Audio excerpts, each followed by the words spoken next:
Hey guys, welcome to She Gets Real. This is Allison. It is Easter Sunday. I'm just coming off my second day of doubles. It was a good day. It's day 4, tip number 4. Tip number 4 is gonna be, I haven't figured out what I'm gonna call it yet, but be teachable. I don't know, like be vested. Take a vested interest in your restaurant that you work at. Learn the menu, learn the ingredients, learn the products. This has been the single hardest thing for me since starting at the restaurant that I'm at now. And I'll tell you a couple reasons why. One, I'm used to being on the other end. I'm used to being the person cooking it or helping with the recipe, or I'm used to being behind the line cooking it. I know what's in it. Some of them I made, some of them I haven't, but I'm working with them every day.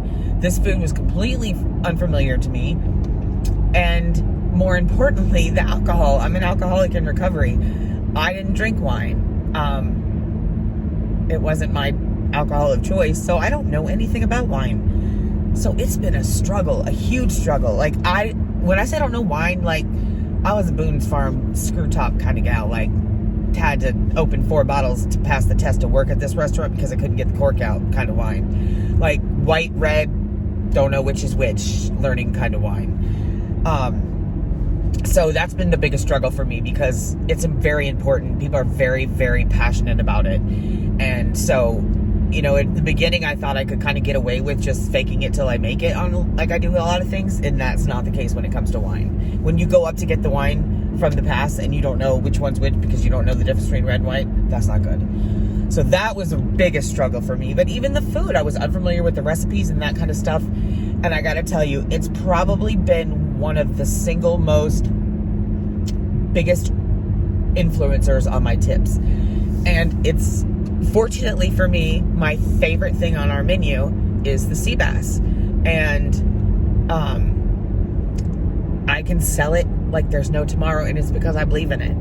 You know, there's a couple things on our menu that I'm not fond of, and I don't sell any of them because honestly, if people ask me, I tell them my honest opinion like we talked about yesterday. But it's unfamiliar to me, it's uncomfortable to me, but it really is a big deal to people, and I respect that. Food's a big deal to me, and I'm passionate about it. So if someone was trying to bullshit me about food, I would probably be able to pick up on that, and I would lose all kinds of respect. Like, don't bullshit me, just be honest with me. And that's what I thought I could do with the alcohol and the recipes at our restaurant, and it's not the case. And when I first started there, it was a big deal to learn the menu, and it was hard for me.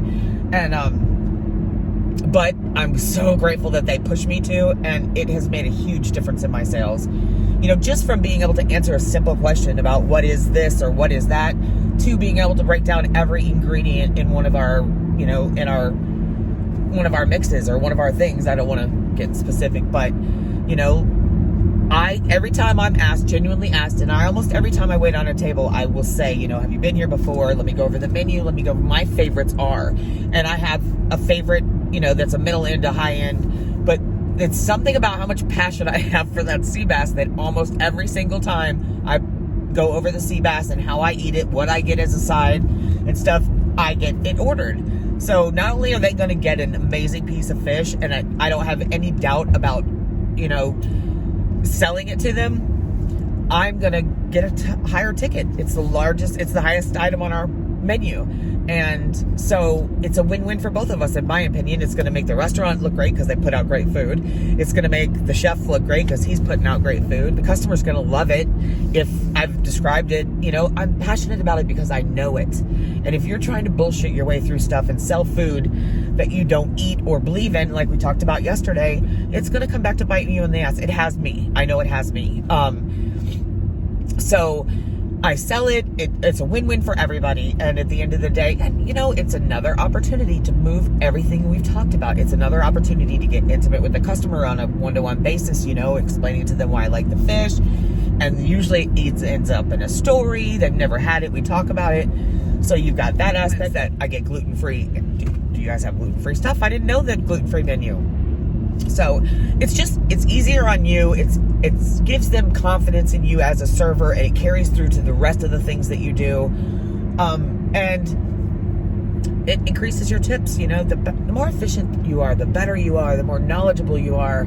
You know, I get some people, it's just a waitress. You're just, you know, we were talking at work today, the game has changed quite a bit since COVID. Not only are we all short-staffed because I don't know what happened to everybody and why they're not working, but it's more of an opportunity. People want to talk. People are more chatty. People have been stuck at home. You know, I had a couple first-time diners, and that's another thing. Is this your first time here? I love asking that question because it really opens up an opportunity for me to go over our signatures and what we do with this and what we do and why people. And so I just think the more vested you are in your place, the more, you know, passion you have for anything is going to show, and it's always going to, on the back end, it's always going to come around. And it did for me today. Yesterday I was slammed and made some serious money. Today I made good money. I have to add it. I'm not that good this late after 2 doubles. You know, and today was another, you know, tomorrow I think I'm going to talk about the relationship with your coworkers, and respect probably will be what we talk about tomorrow, because it, you know, I know a lot of them don't like me, and I'm okay with that. You know, I'm not everybody's cup of tea, but I'll tell you, having respect paid off huge today for me. So, I hope you guys have a great night. I hope you have a happy Easter, and I will talk to you tomorrow.